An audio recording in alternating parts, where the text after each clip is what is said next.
สุดท้ายต่อคะแนนเงินนั้นก็ยืนหนึ่งบรรทอใส่เรื่องปีศาสนาธรรมดามันเนี่ยคลายเตอร์จีเนี่ยประหารใบสายเพียบบรรทอเตี้ยดอยจะรับล่างในขนมพีตีดอกใบนี้ยืนกับบ้านคืนท่าซิสเต็มก็บ้านโหลดล่างหนึ่งเหมือนจะปราบไก่ย่างท้าการปีมีวางมนนั้นเต็มกับซอลทำไมคือบ้านเล็กล่างในขนมประสาทในเตะกับซอลโดยเฉพาะเก๋คือเมนการในขนมการสวายโยลเดอร์กระทายให้ถ้าเก๋นั้นคือจังปราบในเตะกับซอลทำไมเติมแต่เล็กล่างนางได้หรือกับออดระแบบนี้ไก่ย่างกับบ้านสู้ตะการซิสเต็มอมปีประสาทในเตะกับซอลพ่องได้ถ้าเวียคือเจียวไว้ปันแต่ซิสเต็มกับบ้านปะริษัทจะไม่นึงเก๋ตะเก๋มันตอนเมียกะดังหลายเต้เรื่องกับบ้านการมาดอสายบรรทบดอยโปรเกกับบ้านมาชุบช่วยนั่งมนตรีบริห้องให้ในเปนูมนตรีบริห้องกับบ้านสูบโปเกท่าแต่โปเกดังได้ดูเต้นเนื้อเปได้เป็นเสียกรรมปราเจนังมีเรื่องไว้กัดล่างแต่แบบนี้ก็ยังกระสู้กว่าท่าแต่มีเรื่องไว้แต่น้องมอกจมุยปีกระท้องได้หรือก็ตึกมกมนตรีบริห้องตะบงโดยเรื่องสมัยบันเตจบันแต่ช่องใกล้กับบ้านแต่จับได้เนี่ยตั้งปีออกคนโปเกได้เป็นเสียกรรมปราเจลื่นจังเพลียงกระถวยโปเกล่างชงอลแต่มาดองแต่แบบนี้บริห้องกดกับบ้านบอสไรปราบปีแน่นังท่ากาปีมือริยา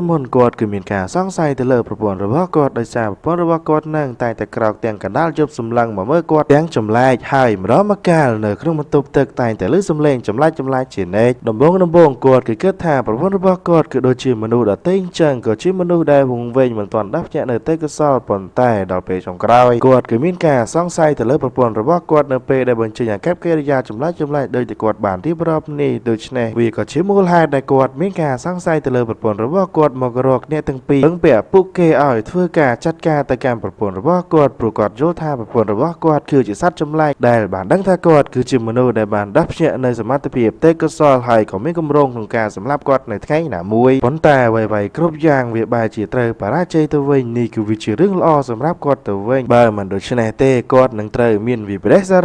รมือชีวิตครั้นเตลือสมได้ระบบกอดบ่อสลายแบบนี้ทั่วกายยางกับเปิดเงาจิคลังกายยางเกกระสูมาการมันไตรปลีห้องท่าแต่ให้เอาไว้ใต้จังมันไตรปลีห้องกับบานปราบเนี่ยตั้งปีอ่อยดังท่าหนูกับรู้แต่ประพนระบบกอดกับบานปราบกอดท่าเนียงคือเมียนปฏิปูหรือแบบนั่งเพลียมกับบานเฟื่อยกายยางการตัดเงาถามที่ท้ายกับรู้แต่ประเภทใบสายซัดจำไล่แต่งอ้อนูคือวิญมันเมียนจะได้เรียงในขนมกาบรรทอปูหนูไล่ให้เนเปได้ประพนระบบมันไตรปลีห้องอาจเมียนปฏิปูอยู่ไม่นั่งกอดบาท้าแต่เนียงคือจิ้มมนูหรือมวยก่อเจี๊ยบใบสายซัดจำไล่เอาไปประกอบแต่ส่วนตะการมันไตรปลีห้องเตี้ยท่าแต่กอดไอ้บอสไรพรับเกลมอัดจังนีบานได้หรือออดมันแต่มันไตรปลีห้องกับบานตอบมาเกเว้นท่าเรื่องนี้กดก่อนอย่างสมอกสมายได้กดปีบะปราบลมอัดคลังหน้ามันแต่กดคือไอ้ปราบเรื่องคลาตะดอกเกบ้านส่วนมาการก้าย่างท่าตาเกในจามพันจินได้เกบานจูบในสันท่าเกนูได้หรือก็ออดพันจินเกกับบ้านตำลังกามราสวัสดิเพียบในเครื่องบรรทุกสันท่าเกหรือว่าเกจิจรานก็ดำใบตามด้านในประพวใบสายซัดจำลายต่างอนูไฮเกกับบ้านสเกตเคยท่าประพวใบสายซัดจำลายต่างอนูคือแต่จัดเฟื่อไว้ในนองเป็นหมอไพ่บุญมองขนมยาเป็นผมเปิ้ลไงโดยมาดูท่อมาได้จิตตู้เตยอันจังนี่กับบ้านในท่าประพวใบสายซัดจำลายต่างอนูเวียบเชี่ยเยี่ยมซ้ำครูหน่อยโดยแต่นั่งมนูเฟื่อไอเวียแต่จัดเฟื่อตามมนูเฉียนเนยหรือกับบอสไรระบบปลีห้องแบบนี้กับบ้านทั่วกายย่างการตายระบอบในขนมเจ็ดเกิดมันโจลจิคลั่งถ่าตาพบโลกมุ้ยในวิดมนาการโดยระเบียบหน้าให้แต่หายไว้บ้านจิมเมียนอมบ่ปุ้ยซามนูพร้อมชิมวยนังอมบ่ปุ้ยซาปวกใบสายซัดจำลายลี่ลำในจิมวยนักนี่แบบนี้วีกับเป็นจิตใจคลั่งหน้าเกิดมันโจลนูเตะรถไฮกับยาชิลิกับบ้านโซตการมันไตรไปลีห้องถ่าตากอดเหมียนแพงกาแบบหน้าหรือเปกราวมันไตรไปลีห้องกอดกับบ้านตอบมาเว้นถ่าจมปัวเรื่องนี้กอดคือมันต้อนเกิดนูเตะปนตายนี่ไอ้ตรังเตยเนเป้ได้กอดบ้านลือแถวพนระบกอดเหมียนเตยผู้นูคือเจียรอมดอสบายจัดมวยเหมือนแมนจิกาสร้างไซติเตะไตรไฮวีคือเจียรอมได้สบายจัดได้ครูนไอหนึ่งคลายแต่เชียพวกระบบเกครูนกดตอนหนึ่งสื่อแต่มันกู้จืดได้ไว้ดัจิกาสบายจัดระบบกอดเนเป้นี่กอดหนึ่งไตรเมื่อไทยแบบพนระบ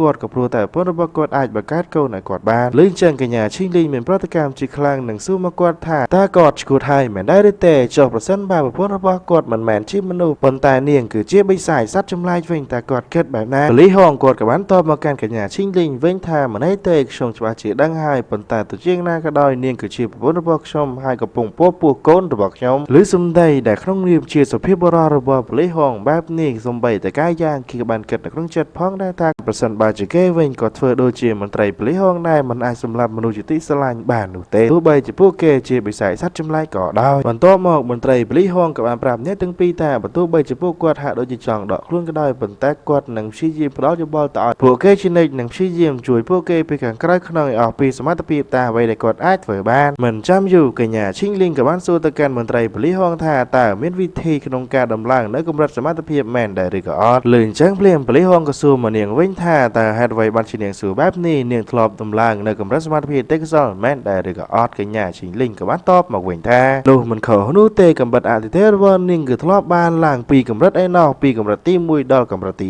3នោះវាហាក់ដូចជាបាត់ពិសោធន៍នៃការប្រយុទ្ធគ្នានៅពេលដែលនាងចេញទៅប្រយុទ្ធអញ្ចឹងវាក៏ជាអ្វីដែលនាងបានស្វែងយល់នៅក្នុងការប្រយុទ្ធគ្នារាល់ដងលបឿនក៏ដូចជាកម្លាំងរបស់នាងគឺបានធ្វើឲ្យប្រសើរឡើងគួរឲ្យកត់សម្គាល់បន្ទាប់ពីកម្រិតសមត្ថភាពទេពកោសល្យរបស់នាងបានកើនឡើងនាងគឺមានការយល់ដឹងនៅពេលដែលកម្រិតនៃសមត្ថភាពទេពកោសល្យរបស់នាងបានឡើងកម្រិតប៉ុន្តែនាងគឺមិនដឹងពីរបៀបដើម្បីធ្វើឲ្យវាឡើងនៅកម្រិតសមត្ថភាពរបស់នាងនោះទេលើការបោះស្រាយរបស់នាងបែបនេះប៉លីហងគាត់ក៏បានសរសើរពីការយល់ដឹងដ៏ច្បាស់លាស់និងមុតស្រួយរបស់នាងផងដែរនឹងបានប្រាប់អ្នកទាំងពីរឲ្យដឹងទៀតថាវាគឺមិនខុសនោះទេរាល់ទេពកោសល្យទាំងអស់គឺអាចធ្វើឲ្យវាឡើងកម្រិតបានតាមពាក្យចចាមរាមបាននិយាយថាកម្រិតដែលខ្ពស់បំផុតគឺ8ហើយកម្រិតអតិទេពរបស់នាងនិងកំភ្លើងអតិទេពរបស់ខ្ញុំគឺឡើងដល់កម្រិត3ហើយនៅពេលនេះឬការបញ្ជាក់របស់គាត់ដូច្នេះធ្វើឲ្យឈីងលីងនាងមានការភ្ញាក់ផ្អើលបន្តិចហើយក៏បានព្យាយាមសួរនាំទៅកាន់គាត់បន្តអំពីវិធីដើម្បីធ្វើឲ្យអាវុធរបស់ខ្លួនឡើងដល់កម្រិតបន្ត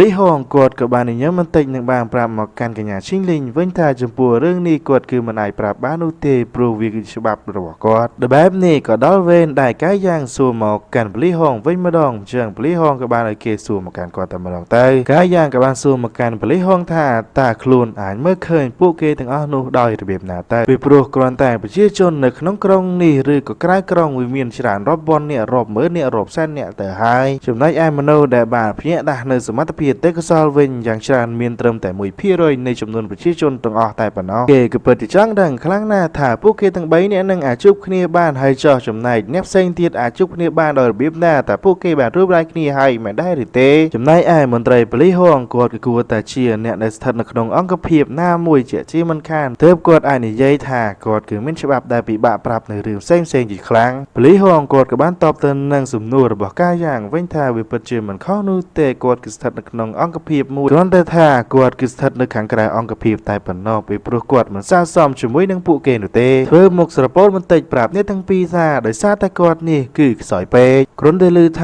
ាគាត់នេះខ្សោយពេកក៏បានធ្វើឲ្យកាយយ៉ាងពិតមានការភ្ញាក់ផ្អើលយ៉ាងខ្លាំងកម្រិតគាត់ទៅហើយនៅខ្សោយទៀតប៉ូលីសហងគាត់ក៏បានបន្តទៀតថាដោយសារតែគាត់បានបរាជ័យនៅក្នុងការសាកល្បងនៅក្នុងអង្គភាពហើយអង្គភាពមួយនោះវាគឺពិតជាពិសេសហើយអាចកំបាំងតែទៀតចំពោះទីតាំងដ៏ជាក់លាក់គឺមិនច្បាស់លាស់នោះទេហើយសូម្បីតែអ្នកដាស់ភ្ញាក់នៅសមត្ថភាពទេពកោសល្យដែលល្អជាងពួកយើងឆ្ងាយក៏ពួកគេមិនប្រកាសថាអាចធ្វើតេស្តជាប់ចូលទៅក្នុងអង្គភាពបានដែរចំណែកនៅពេលនេះវិញខ្ញុំគឺមានអ្នកទាំងពីរហើយខ្ញុំក៏នឹងរៀបចំធ្វើការសម្ភាសន៍អ្នកទាំងពីរដើម្បីអ្នកទាំងពីរអាចចូលរួមនៅក្នុងអង្គភាពនោះបានតើអ្នកទាំងពីរចង់ចូលរួមនៅក្នុងអង្គភាពនឹងដែរឬក៏អត់ឈីងលីងក៏បានតបទៅនឹងសម្ដីរបស់គាត់វិញថាប្រសិនបើអាចចូលរួមហើយអាចស្វែងយល់ដឹងអំពីរបៀបដើម្បីបង្កើននៅកម្រិតទេពកោសល្យរបស់ប៉ូលីហងច្បាស់ណាស់នាងនឹងចូលរួមប៉ូលីហងគាត់ក៏បានតបមកវិញថាមិនខុសនោះទេច្បាស់ជាអាចហើយអញ្ចឹងកញ្ញាឈីងលីងក៏បានសួរមកកាន់មន្ត្រីប៉ូលីហងទៀតថាតើពេលណាទើបគាត់រៀបចំធ្វើការសម្ភាសន៍ពួកគេទាំងពីរនាក់គ្រាន់តែឃើញនាងរៀងតែកុហលបន្តិចអញ្ចឹងលបងកាយយ៉ាងគេក៏រអ៊ូនៅក្នុងចិត្តថាមនុស្សស្រីម្នាក់នេះក្រៅពីរឹងមាំជាយាមបង្កើតនៅសមត្ថភាពទេពកោសល្យហើយតើនាងអាចធ្វើអ្វីបានទៀតទៅកាយយ៉ាងគេនិយាយចប់សាច់រឿងនៅក្នុងភាគទី13របស់យើងវិញវាក៏ត្រូវបានបញ្ចប់នៅត្រឹមហ្នឹងដូចគ្ន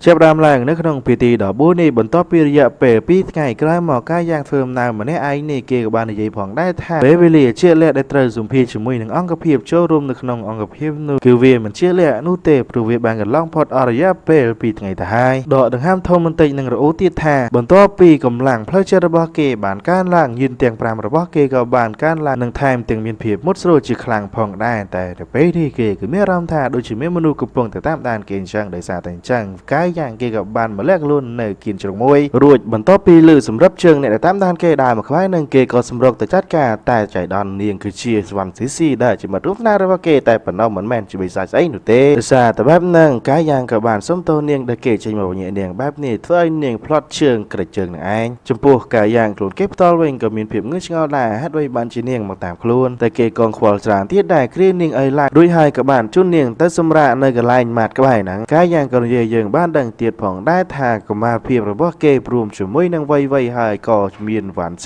ឺផងដែរនៅពេលនោះពួកគេគឺពិតជាមិត្តភក្តិដ៏ល្អជាមួយនឹងគ្នាខ្លាំងណាស់មិនចេះឆ្លុះប្រកែកគ្នាអ្វីដែរហើយបើចំពោះកញ្ញាវ៉ាន់ស៊ីនេះវិញនាងក៏តែងតែជាមនុស្សដែលទន់ខ្សោយខ្លាចមុខខ្លាច ក្រោយក៏ខ្លាចសัตว์ល្អិតជាខ្លាំងមិនថាតែពីមុនអីលើក៏វាបែបនេះដែររួចកញ្ញាវ៉ាន់ស៊ីស៊ីនឹងក៏និយាយសុំទោសទៅកាយយ៉ាងដែលនាងរំខានគេតែកាយយ៉ាងក៏បានប្រកាន់អ្វីច្រើនដែរគ្រាន់តែនិយាយថាកុំឲ្យនាងនឹងចេះតែសុំទោសរហូតបែបនេះអីចេះមើលថែខ្លួនឯងផងបន្តមកកាយយ៉ាងក៏ចូលដល់សាច់ខាយសួរនាងថាហេតុអ្វីបានជានាងមកតាមខ្លួនអញ្ចឹងកញ្ញាវ៉ាន់ស៊ីស៊ីក៏បានប្រាប់មកវិញថានាងគឺដឹងថាអ្វីដែលបានកើតឡើងទៅលើវ័យបានធ្វើឲ្យចិត្តរបស់កាយយ៉ាងពិតជាស្ពេចស្ពិលនិងមានភាពមិនស្ងប់នោះឡើយទើបនៅក្នុងសាលារដងកាយយ៉ាងតែងតែនិយាយលេងសើចជាមួយមិត្តរួមថ្នាក់ប៉ុន្តែពេលនេះក្លាយទៅជាមនុស្សដែលស្ងប់ស្ងាត់មិននិយាយច្រើនដោយកាលពីមុននោះទេមនុស្សគឺបានស្លាប់ទៅហើយដូច្នេះគឺមិនអាចរស់ឡើងវិញឡើយរឿងដែលបានកើតឡើងក៏មិនអាចកែប្រែអ្វីបាននោះដែរកាយយ៉ាងមិនបាច់បន្តខ្លួនឯងនោះទេក៏គួរតែគុំទម្លាក់កំហុសមកលើខ្លួនឯងដែរម្យ៉ាងវិញទៀតកាយយ៉ាងក៏គួរតែស្វែងរកមនុស្សម្នាក់ដែលយល់ចិត្តកុំចាំបាច់នៅសោកការព្រោះតែការស្លាប់របស់វ័យបែបនេះនិយាយតែកន្លែងនឹងមីអូននឹងរបៀបថាស្រឡាញ់កាយយ៉ាងនឹងតែអត់ហ៊ានសារភាពនោះទេផ្ទុយទៅវិញប្រាប់ឲ្យកាយយ៉ាងនឹងមើលមនុស្សជុំវិញខ្លួនឬក៏ប្រាប់ឲ្យមើលមកនាងនឹងឯងនិយាយគ្នារួចរាល់អស់ហើយកាយយ៉ាងក៏បានប្រាប់ឲ្យកញ្ញាវ៉ាន់ស៊ីស៊ីនឹងប្រញាប់ត្រឡប់ទៅផ្ទះវិញទៅព្រោះវាយប់ជ្រៅណាស់ទៅហើយដូច្នេះហើយគេក៏បានដើរចាស់ចេញពីកញ្ញាវ៉ាន់ស៊ីស៊ីហើយគេក៏បានកលេចឃើញចុងភ្នែកថាកញ្ញាវ៉ាន់ស៊ីស៊ីនឹងយកកែវរបស់គេយកមកតោកដោយសារតែអញ្ចឹងហើយទៅបានធ្វើឲ្យកាយយ៉ាងគេបានដឹងថាកញ្ញាវ៉ាន់ស៊ីស៊ីនឹងគឺមានចិត្តមកលើគេតែបែរនឹងរឿងល្អមិនគិតបើជាគិតទៅរឿងដែលកញ្ញាវ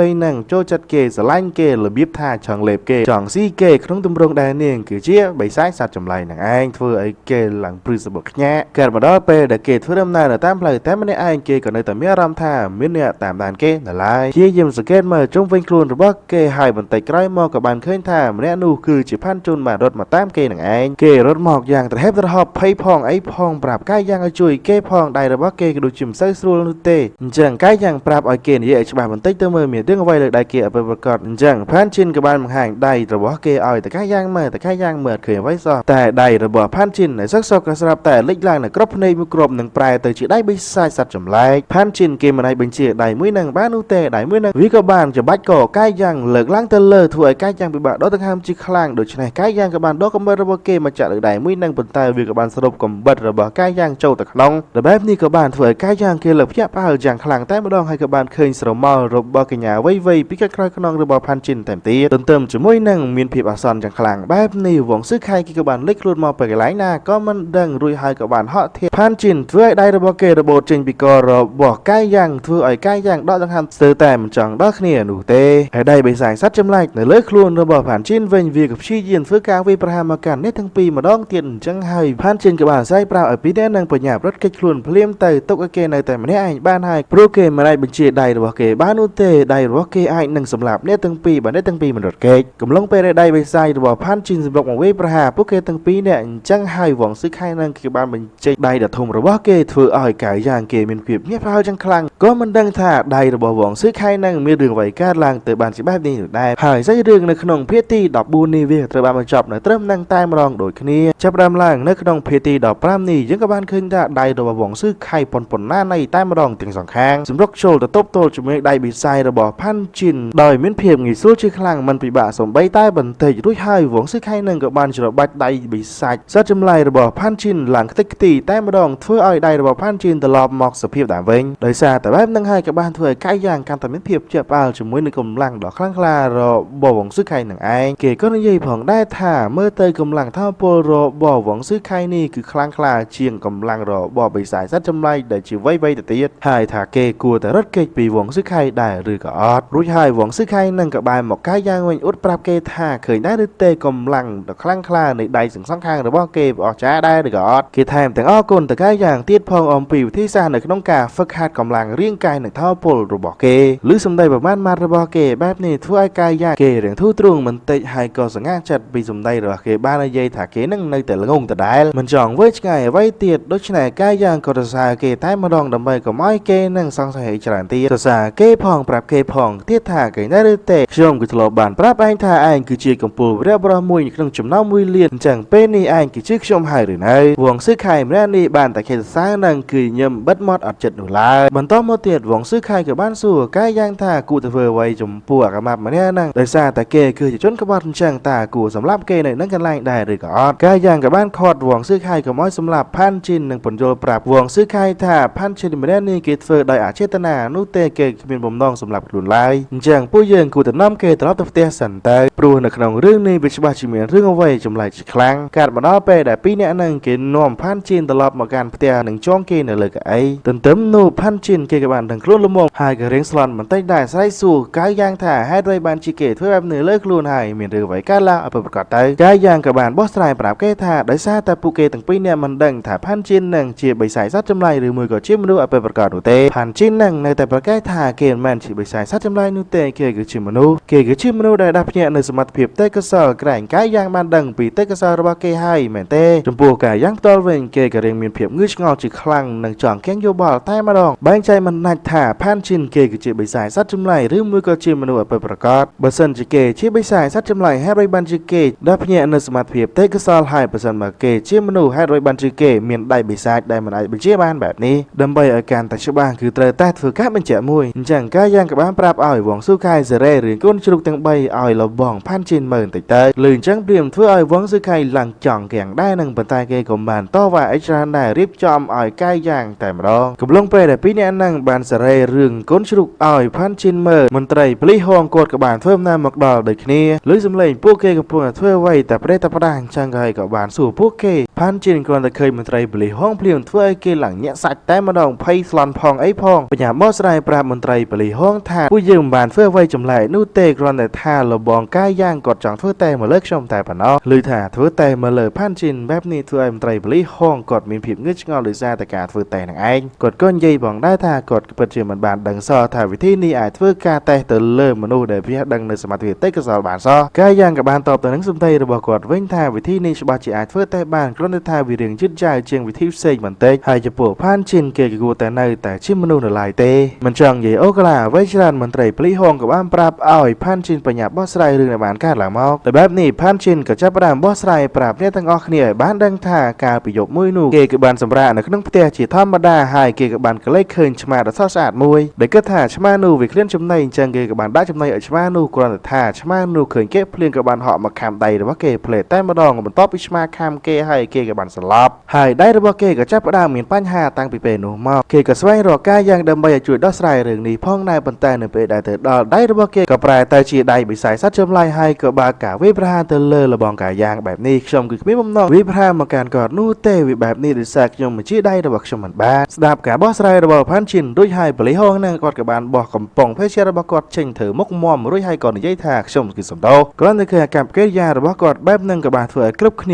បុកពោះជាខ្លាំងនិងភ័យជាខ្លាំងនឹងឯងអ្នកដែលរៀងភ័យស្លន់ជាងគេគឺជាសម័យខ្លួនដែលជាផាន់ជីននឹងឯងព្យាយាមប្រាប់ថាគេគឺជាមនុស្សមិនមែនជាបិសាចសត្វចម្លែកនោះទេប៉ុន្តែមន្ត្រីប៉ូលីសហងគាត់គឺអត់ខ្វល់ដកកំភ្លើងរបស់គាត់បាញ់តម្រង់ទៅកាន់ផាន់ជីនផាំងតែម្ដងគ្រប់គ្នាក៏បានបាត់មាត់ឈឹងស្ងាត់គ្មានអ្នកណានិយាយអ្វីនេះទេហើយចំណែកផាន់ជីនវិញគេដំបងគេថាគេស្លាប់ហើយក៏ប៉ុន្តែប៉ូលីសហងគាត់គឺបានបាញ់លើខ្លួនប្រាណរបស់គេនោះទេគាត់គ្រាន់តែបាញ់ទៅលើដៃរបស់គេដែលមានធម្មពលនៃបិសាចសត្វចម្លែកនឹងឯងធ្វើឲ្យអ្នកគ្រប់គ្នារៀងធូរចិត្តបន្តិចហើយសម័យខ្លួនរបស់គេដែលជាផាន់ជីននឹងគេហាក់ដូចជាអត់មានអារម្មណ៍ជឿអីបន្តិចសោះផ្ទុយទៅវិញដៃរបស់ផាន់ជីនខ្លួនគេផ្ទាល់នឹងក៏បានស្រូបនៅក្របកំភ្លើងរបស់ប៉ូលីសហងហើយក៏បានចេញទៅវិញរួចហើយប៉ូលីសហងក៏បានបញ្យល់ប្រាប់ផាន់ជីនថាបច្ចុប្បន្នដៃរបស់ផាន់ជីនគួរតែជាបិសាចសត្វចម្លែកប៉ុន្តែខ្លួនប្រាណរបស់ផាន់ជីនវិញគឺជាមនុស្សនោះទេបើកុំដោយសារតែសមត្ថភាពទេពកោសលនៃការបំបែករាងកាយរបស់ផាន់ជីនម្លោះផាន់ជីននឹងក្លាយទៅជាបិសាចសត្វចម្លែក 100% ដូច្នេះហើយបច្ចុប្បន្ននេះផាន់ជីនគេគឺនៅតែជាមនុស្សដលាយគ្រាន់តែលើការបញ្ជារបស់ប៉ូលីសហងថាគេអាចនឹងក្លាយទៅជាបិសាចនៅពេលអនាគតជាមិនខានដូច្នេះហើយគេក៏បញ្ញត្តិទៅយំឡាំប៉ានៅមុខរបបកាយយ៉ាងសូមឲ្យកាយយ៉ាងជួយគេផងហើយប្រាប់ឲ្យកាយយ៉ាងក៏បោះបង់គេចោលអីព្រោះកាយយ៉ាងគេធ្លាប់ជួយសង្គ្រោះវងស៊ឺខៃកាលពីមុនដូច្នេះហើយកាយយ៉ាងក៏គួរតែអាចជួយសង្គ្រោះគេបានដូចតែគ្នានឹងបន្តមកទៀតវងស៊ឺខៃក៏បានងាកមកនិយាយជាមួយនឹងកាយយ៉ាងមុតមមថាកាយយ៉ាងតែគិតបែបណាព្រោះផាន់ជីនគេបានធ្លាប់ធ្វើការវិប្រហារមកលើឯងយ៉ាងវិញទៀតបើសិនបើយើងទុកគេឲ្យនៅមានជីវិតគឺគ្មានប្រយោជន៍នោះទេគ្រាន់តែលើសម្ដីរបស់វងស៊ឺខៃចោទថាខ្លួនឯងនឹងគ្មានប្រយោជន៍អញ្ចឹងផាន់ជីនក៏បញ្ញាបកែកជាមួយនឹងវងស៊ឺខៃភ្លាមតែម្ដងថាអ្នកណាថាខ្លួនគេគ្មានប្រយោជន៍ទៅគេគឺជំនួសដែលមានប្រយោជន៍ជាងវងស៊ឺខៃទៅទៀតកាលពីមុនឃើញផាន់ជីនចេញមកកាប់កិរិយាមកបែបនេះអញ្ចឹងហើយកាយយ៉ាងក៏បានមកលងគេប្រាប់ឲ្យគេស្ងាត់អារម្មណ៍សិនតែកាយយ៉ាងខ្លួនគេផ្ទាល់ក៏ធានាទៀតផងថាគេនឹងការពារផាន់ជីនជួយសង្គ្រោះផាន់ជីនដូចជាពេលដែលគេជួយស សង្គ្រោះវងសឹកខែងចឹងដែរហើយម្យ៉ាងវិញទៀតនៅពេលនេះអតិពលនៃបិសាចសត្វចម្លែកវាបានជៀបចូលត្រឹមតែដៃរ